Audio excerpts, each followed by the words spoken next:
हाय, मैं बेलस कॉलोनी हूँ। जीवन में हम सब अनिश्चितता देखते हैं, फिर चाहे वो आर्थिक समस्या हो, रिश्ते में दरार हो, स्वास्थ्य समस्या हो या फिर आपके उद्देश्य को जानने की बात हो। एक बात तो पक्की है, परमेश्वर आपको देख रहे हैं, वो आपको चाहते हैं, पर चाहे आप किसी भी सामना क्यों न कर रहे हो, उसके पास उसका जवाब है।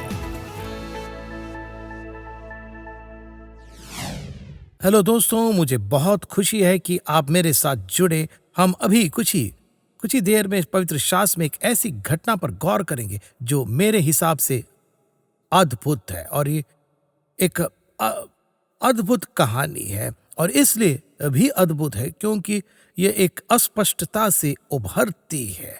और हम एक इतिहास 4 से पढ़ रहे हैं। इसमें एक एक गुमनाम, औसत और उबाऊ वंशावली है। फला व्यक्ति का पिता था जिसने इस व्यक्ति को जन्म दिया, और फला व्यक्ति का पिता था जिसके दो बेटे थे, और ये सब कुछ ऐसा है। ठीक है, वैसा है, ये सब ठीक है। और उसके बाद अगली आयत, और आप बस पढ़ रहे हैं, और फिर अचानक से हमें एक इतिहास 4:9-10 में ये शब्द मिलते हैं। और याबेस अपने भाइयों से अधिक प्रतिष्ठित हुआ, और उसकी माता ने ये कहकर उसका नाम याबेस रखा, मैंने इससे पीड़ित होकर उत्पन्न किया। और याबेस ने इज़राइल के परमेश्वर को यह कहकर पुकारा, भला होता कि तू मुझे सचमुच आशीष देता और मेरा देश बढ़ाता, और तेरा हाथ मेरे साथ रहता, और तू मुझे बुराई से ऐसा बचा रखता कि मैं उससे पीड़ित न होता। और जो कुछ उसने मांगा वो परमेश्वर ने उसे दिया। फिर बात यहाँ तक होती है कि फला का भाई था, उसने फला को जन्म दिया, और फला का पिता था। यह बिल्कुल एक नीरस परिदृश्य जैसा है। और अचानक इस साधारण नीरस परिदृश्य के बीच में एक भव्य पर्वत उभर आता है, और हमें याबेस की प्रार्थना मिलती है। और यह वास्तव में बाइबल की महान प्रार्थनाओं में से एक है। और इसमें कहा गया है कि प्रभु ने उसे वह दिया जो उसने मांगा था। और यहाँ पर याबेस ने अपनी इस प्रार्थना से खुद को प्रसिद्ध किया। इसके अलावा हम उस आदमी के बारे में ज्यादा कुछ नहीं जानते, सिवाय इसके कि उसने प्रभु से 5 चीजें मांगी। उसने हिम्मत करके 5 चीजें मांगी, और प्रभु ने उसे ये चीजें दी। पहले उसने आशीष के लिए प्रार्थना की, दूसरी उसने विस्तार के लिए प्रार्थना की, तीसरी उसने प्रभु का हाथ उसके हाथ रहने की प्रार्थना की, चौथी उसने बुराई से दूर रहने की प्रार्थना की, और 5वीं उसने प्रार्थना की कि वह किसी को पीड़ा न पहुंचाए। कुछ अनुवादों में ये इस तरह लिखा गया, कहते हैं मुझे बुराई से दूर रख ताकि मैं पीड़ा से मुक्त हो जाऊं। और परमेश्वर ने उनकी प्रार्थना सुनी। ये एक मायने में बहुत अच्छी बात है, क्योंकि याबेस ने परमेश्वर को इन सभी चीजों के स्रोत के रूप में पहचाना। उसने परमेश्वर को आशीष के स्रोत के रूप में देखा, उसने परमेश्वर को विस्तार के स्रोत के रूप में देखा, उसने परमेश्वर से बुराई से दूर रहने के लिए प्रार्थना की इत्यादि।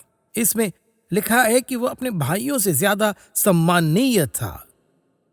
क्यों? क्योंकि हमें यह नहीं बताया गया कि क्यों, लेकिन शायद ऐसा इसलिए था क्योंकि वे खुद का विस्तार करने की कोशिश कर रहे थे। शायद इसलिए क्योंकि वे खुद पर, अपनी ताकत पर, अपने संसाधनों पर भरोसा कर रहे थे कि वे उनकी रक्षा करेंगे और उनके जीवन में आशीष लाएंगे। उनका ध्यान परमेश्वर पर केंद्रित होने के बजाय खुद पर, और वे क्या कर सकते थे या कोई और क्या कर सकता था, इस पर था।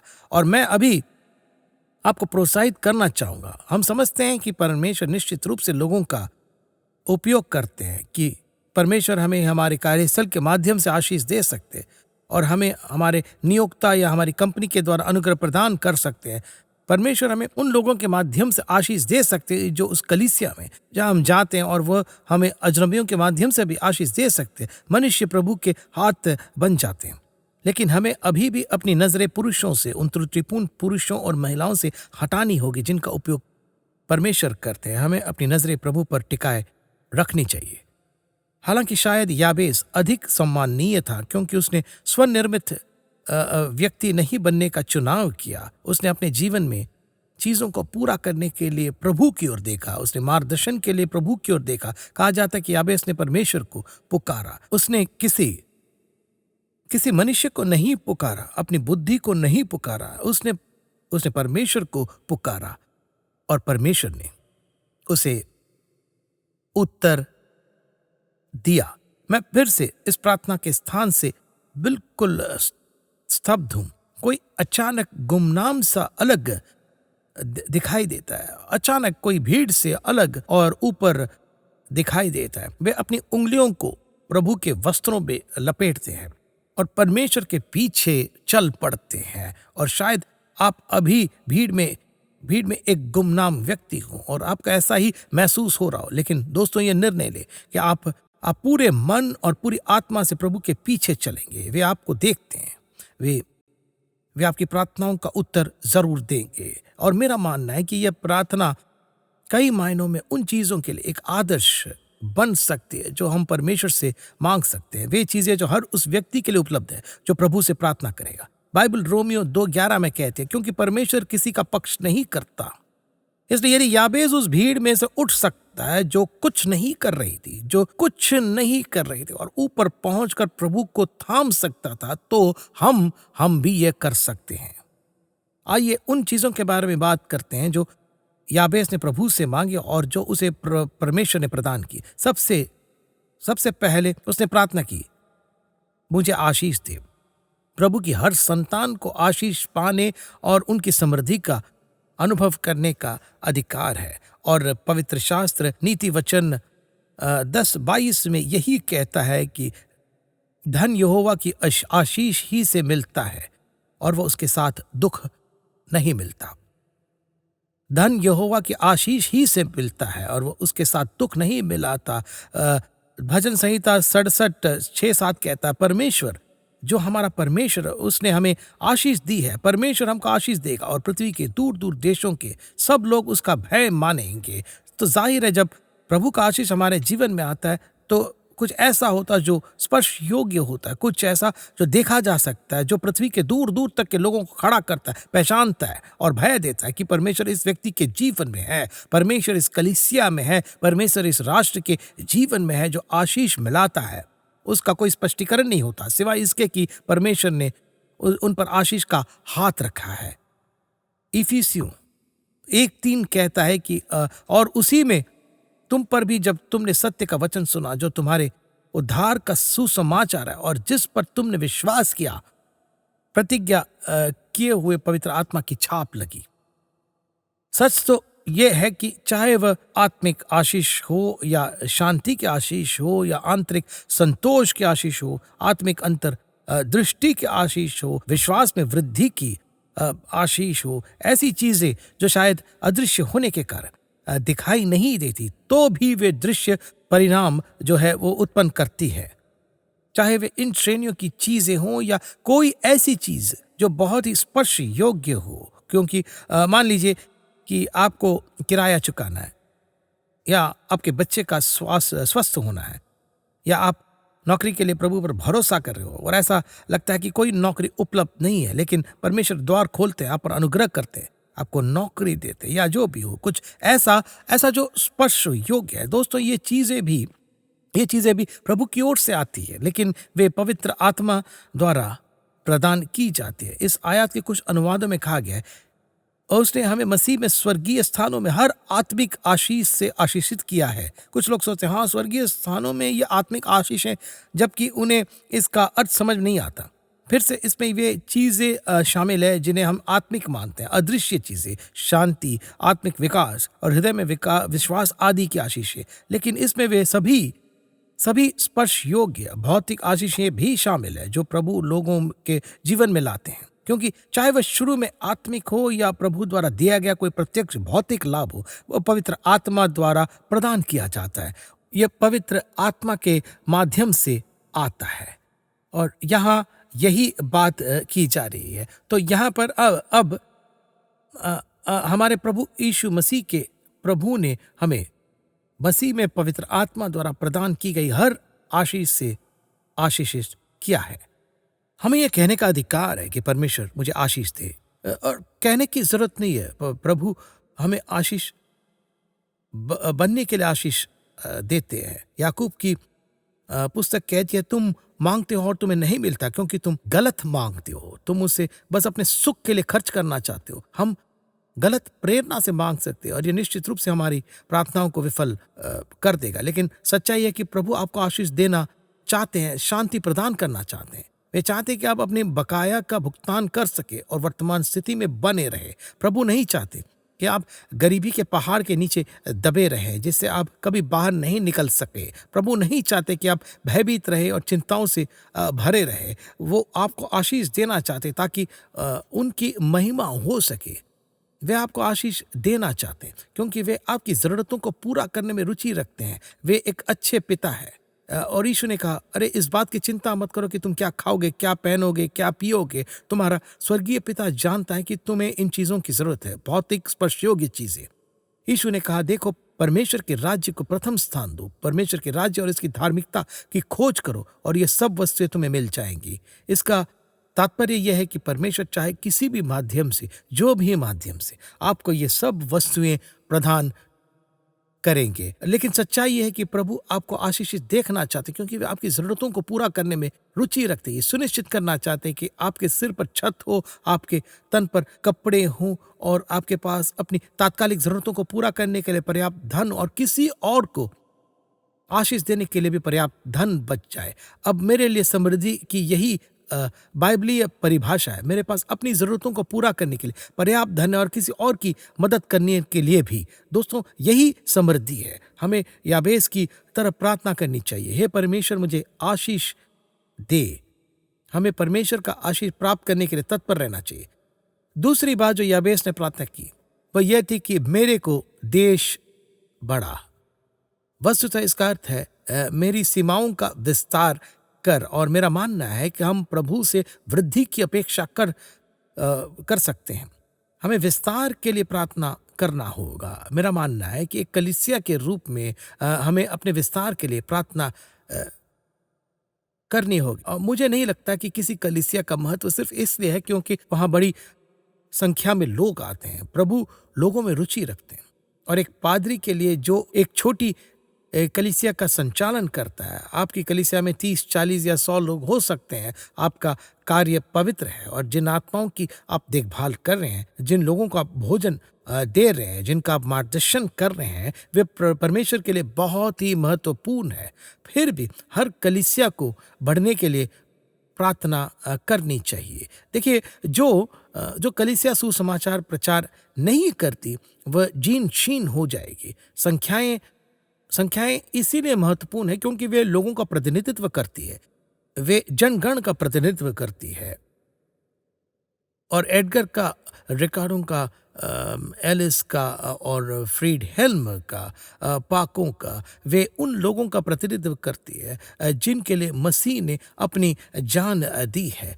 इसलिए एक कलीसिया के रूप में हमें ये प्रार्थना करना होगा कि हे प्रभु हमारी सीमाओं का विस्तार करें, हमें और अधिक प्रभावशाली बनाए और अधिक आत्माएं प्रदान करें, हमें उन अनमोल लोगों तक पहुंचने में मदद करें जिनके उद्धार के लिए आपने क्रूस पर अपनी जान दी। और मुझे लगता है कि यह सही है कि हमें वृद्धि के लिए प्रार्थना करनी चाहिए। ऐसा नहीं कि एक छोटा झुंड होना महत्वहीन है, लेकिन हमारे आसपास हर दिन ऐसे लोग होते हैं जिनके साथ हम काम करते हैं, हम साथ रहते हैं, जिनसे हमारे रिश्ते नाते, हमारे बच्चे खेलते हैं, जिन्हें मसीह की ज़रूरत है। इसलिए हमें विस्तार के लिए, आत्माओं के लिए प्रार्थना करनी चाहिए कि राज्य का विस्तार हो और हमारे कलीसिया का भी विस्तार हो। हमें प्रार्थना करनी चाहिए और परमेश्वर से अपेक्षा करनी चाहिए कि वे हमारे व्यवसायों में हमारा विस्तार करें। कोई ये कह सकता है कि लेकिन मैं तो पूरी तरह संतुष्ट हूँ, मेरे पास वह सब है जो मैं संभाल सकता हूँ। यह अच्छी बात है। उम्मीद है कि आप अपने व्यवसाय से परमेश्वर का सम्मान कर रहे हैं और अपने व्यवसाय से मिलने वाले हर चीज का पहला हिस्सा उन्हें दे रहे हैं। पहला हिस्सा परमेश्वर का है। बाइबल कहती है कि दशमांश पवित्र है, यह प्रभु का है और दशमांश पहला दशमांश है। पवित्र शास्त्र हमें अपने सभी परिश्रम के पहले फल, अपनी आय के पहले भाग से प्रभु का सम्मान करना सिखाता है। नीति वचन की पुस्तक में लिखा है, इस प्रकार हमारे खेत भरपूर रहेंगे, हमारे कुंड नए दाख मधु से भर जाएंगे। हमें पहले भाग से प्रभु का सम्मान करना होगा। तो अपने व्यवसाय पर हम वापस आते हैं, व्यवसाय में वृद्धि के लिए प्रार्थना करें। शायद आप संतुष्ट हों और कहें कि अरे मैं सेवा निवृत्ति के लिए तैयार हूँ। ठीक है, अच्छी बात है, लेकिन राज्य का क्या? क्यों न प्रार्थना करें और कहे कि मेरे पास तो वो सब है जो मुझे चाहिए, लेकिन मैं वृद्धि और विस्तार के लिए प्रार्थना करूंगा। मैं सारा लाभ राज्य में लगाऊंगा। मैं मिशनरी कार्यों का समर्थन करूंगा। मैं मसीही अनाथालयों का समर्थन करूंगा। मैं अपने कलीसिया के कार्यों का समर्थन करूंगा। पादरी को उनके दर्शन को पूरा करने में मदद करूंगा। कहे कि पासवान, आपके सपने बड़े हैं। आप हमारे शहर तक पहुंचाना चाहते हैं। आप बच्चों को कलीसिया में लाना चाहते हैं। आपके पास ये और वो विचार है। आप सोशल मीडिया में विस्तार करना चाहते हैं। पासवान, मैं आपको धन दूंगा। मैं परमेश्वर के कार्य के लिए धन दूंगा। परमेश्वर व्यापारियों और व्यवसायी महिलाओं को ज़रूर आगे बढ़ाते हैं। उनके पास व्यापार करने की क्षमता होती है, पर यह परमेश्वर की महिमा के लिए होता है। यह उनके कार्य का समर्थन के लिए होता है। इसलिए हमें व्यापार में वृद्धि के लिए प्रार्थना करना होगा। वृद्धि परमेश्वर से आती है। मुझे लगता है कि प्रभु के साथ हमारे अपने जीवन में, खासकर वचन की हमारी समझ में वृद्धि और दूसरों को प्रभावित करने में हमारे वृद्धि और प्रभु को निकट आने के लिए हमारे हृदय का विस्तार बहुत बहुत आवश्यक है। मैं आपको एक छोटी सी सूची देता हूँ। ये एक छोटी तो है, लेकिन ये कुछ ऐसी बातें हैं अ, जो वचन सिखाता है कि हम इनमें आगे बढ़ सकते हैं। ये वो क्षेत्र है जिनके बारे में बाइबल सिखाती है कि हम विश्वासियों के रूप में इनमें आगे बढ़ सकते हैं और हमें बढ़ना भी चाहिए। क्या आप तैयार हैं? भजन संहिता 119:32 कहता है कि हमारा हृदय बढ़ सकता है, और नीति वचन 1:5 सिखाता है कि हमें बढ़ना चाहिए और बढ़ सकते हैं और वृद्धि बुद्धि और समझ में बढ़ सकते हैं। नीति वचन 13:11 और 3:9-10 सिखाते हैं कि हम बढ़ सकते हैं और हम धन और भौतिक संसाधनों में आके बढ़ सकते हैं। लूका 17:5 कहता है कि हम विश्वास में बढ़ सकते हैं।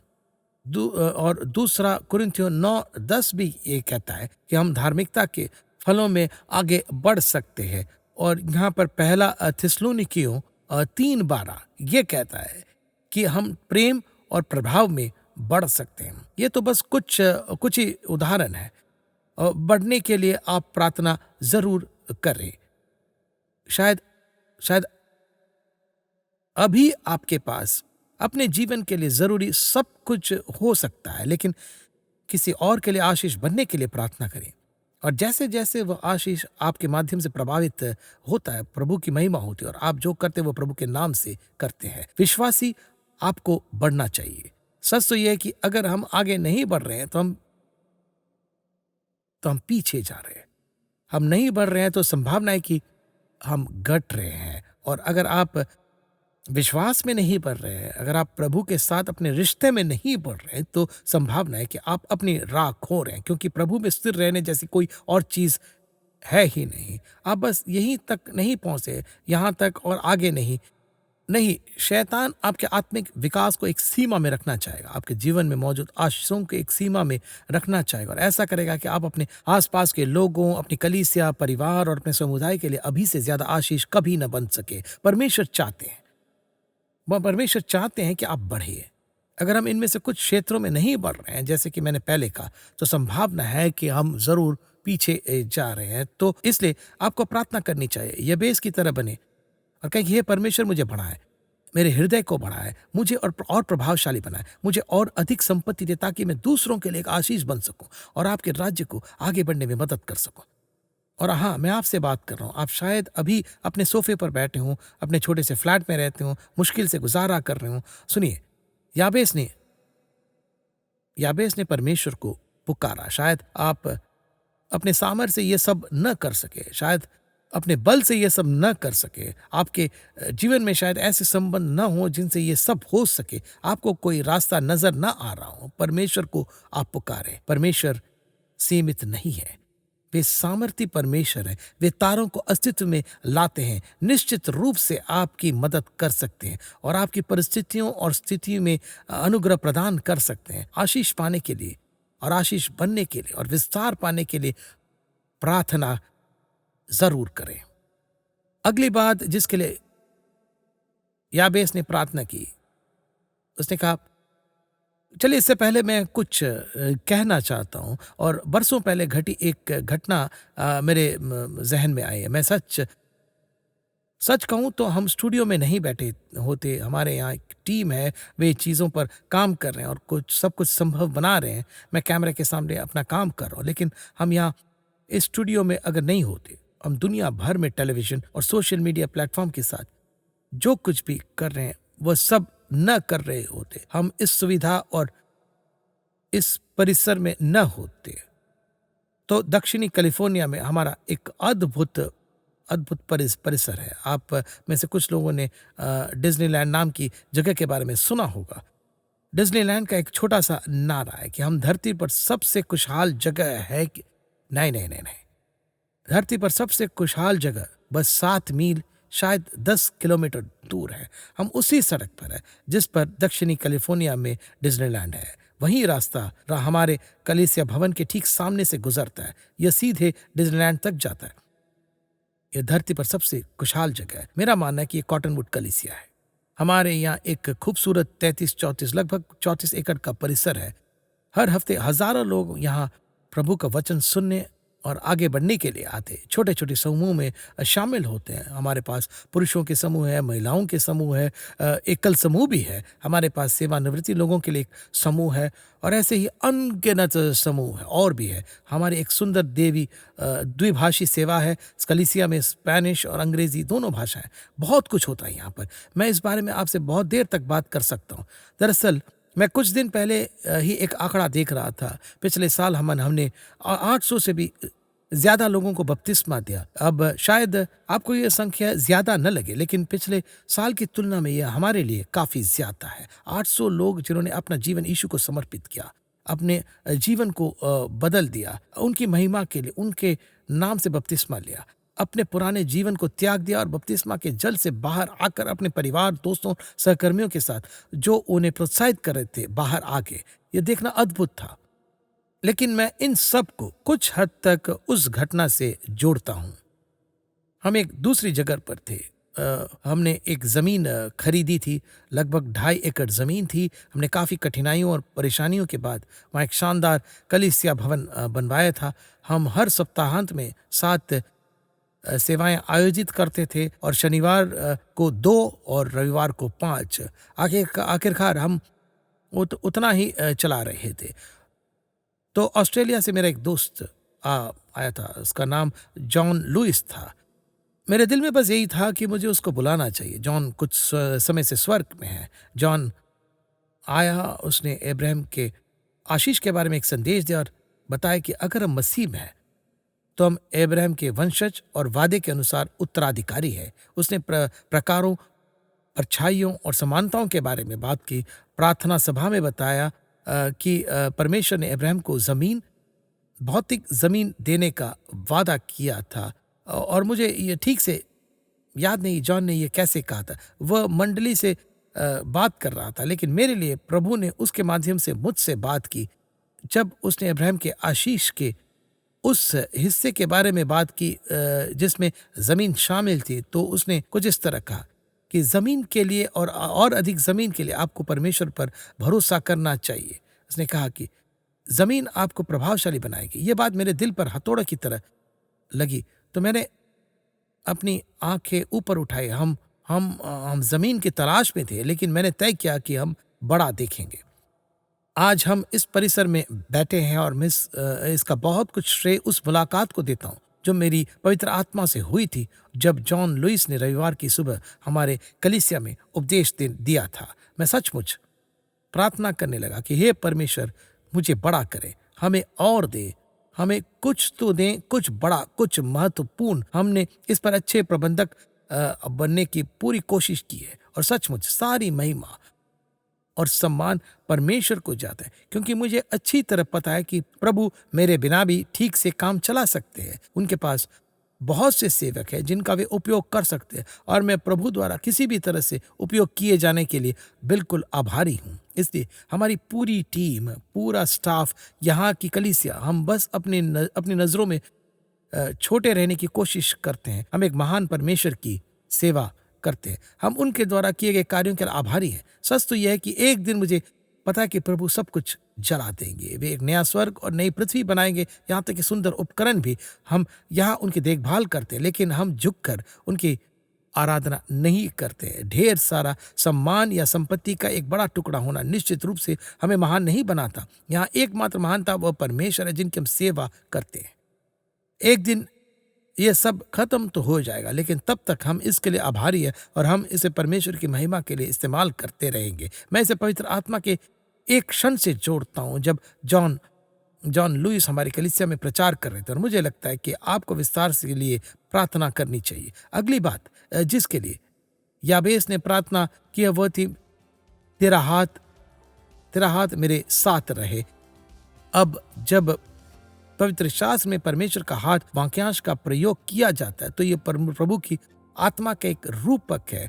प्रभु का हाथ, उनका हाथ एलिया पर था और वह अहाब के रथ से आगे निकलकर इजराइल पहुंच गया। प्रभु का हाथ इस व्यक्ति पर था और उसने भविष्यवाणी की। प्रभु का हाथ उस व्यक्ति पर था और उसने ऐसा किया। तो ये एक रूपक है, ये परमेश्वर की आत्मा के लिए प्रतीकात्मक भाषा है। तो वह सचमुच प्रार्थना कर रहा था कि पवित्र आत्मा का अभिषेक उस पर हो और उसके माध्यम से प्रवाहित हो।